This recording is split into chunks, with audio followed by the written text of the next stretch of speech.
In 2013, there was a call for applications to go on a cruise ship, and I applied for that one, and I was selected out of curiosity, really, because the seabed has always been, what can I say, the best term, not the correct term though, but to me it's been enigmatic because I'm a terrestrial geologist and I'm not a marine geologist, so I really needed to know what it was all about. So I applied then, and I got a place, but it coincided with my switching jobs.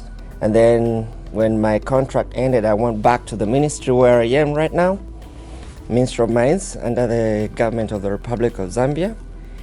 And again, the call came for applications for ADSR experts. So I took it up for the second time, trying to fulfill my curiosity, and I applied.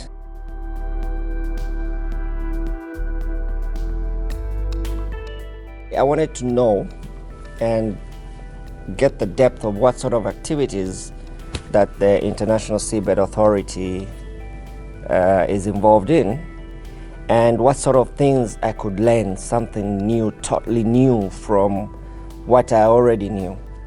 So these are some of the expectations that I had.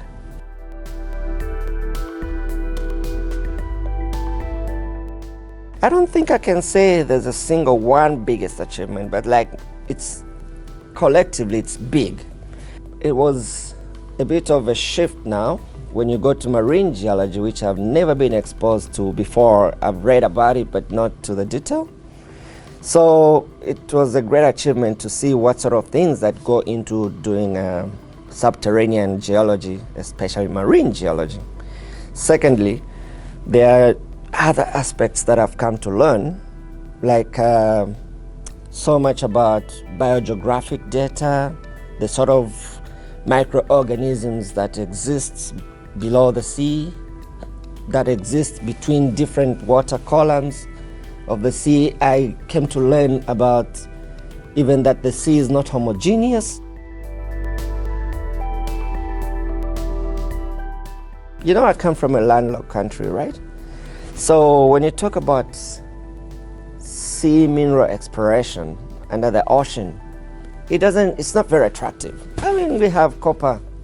We have a lot of copper deposits in my country. Zambia is known for copper production. So when a geologist like myself for example, I go and sit around the table before me of my superiors, maybe the policy makers, and trying to attract them to the idea of going to the sea. The first question they'll ask me is, why? Are you really out of your head or what? Why do you want to go to the sea when you have plenty of minerals? But now, if today I was given that question, like I started earlier by, say, my minister or any senior government official about why I want Zambia to take a look at the ocean, I'll be in a better position to advise, because first of all, the minerals under the ocean are a common heritage managed by ISA.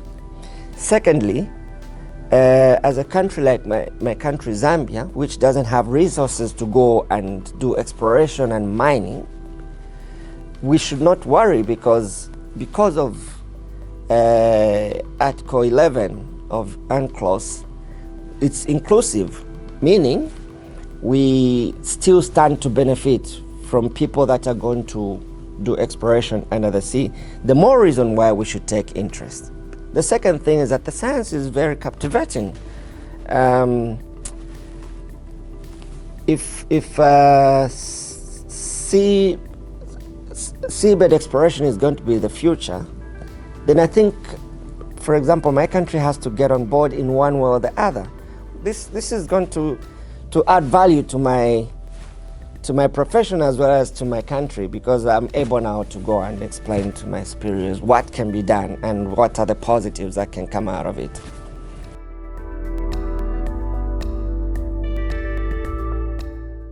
I think what struck me was the level to which I came to know about ISA's involvement, particularly the Secretariat, the legal and technical counsel, how they are involved in, first of all, advancing, especially the LTC, advancing the agenda to have kind of a balanced approach between the wealth nations and the poor nations as they approach the common heritage for humanity, and the involvement of ISA as an organization trying to spearhead and manage this.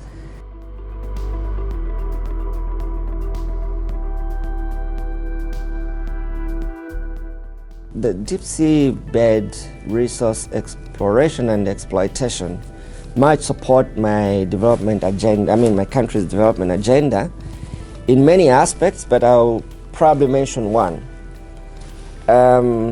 My country has traditionally for years now, probably over 50 years of experience in copper production and mineral processing. We have processing plants. We just don't have downstream industry that produce finished products, but we produce copper cathodes and anodes, for example. That's about where we end from the concentrate to, So I'm thinking that my country has an advantage, comparative advantage.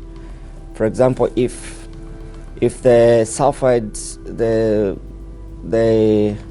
marine sulfides are exploited, and if the areas of exploitation are not so very far away from the African continent, maybe my country can poise itself to offer services of processing, because our copper is sulfide hosted copper, so we know how to handle sulfides anyway. So we could think about development models that maybe we invest more into processing plants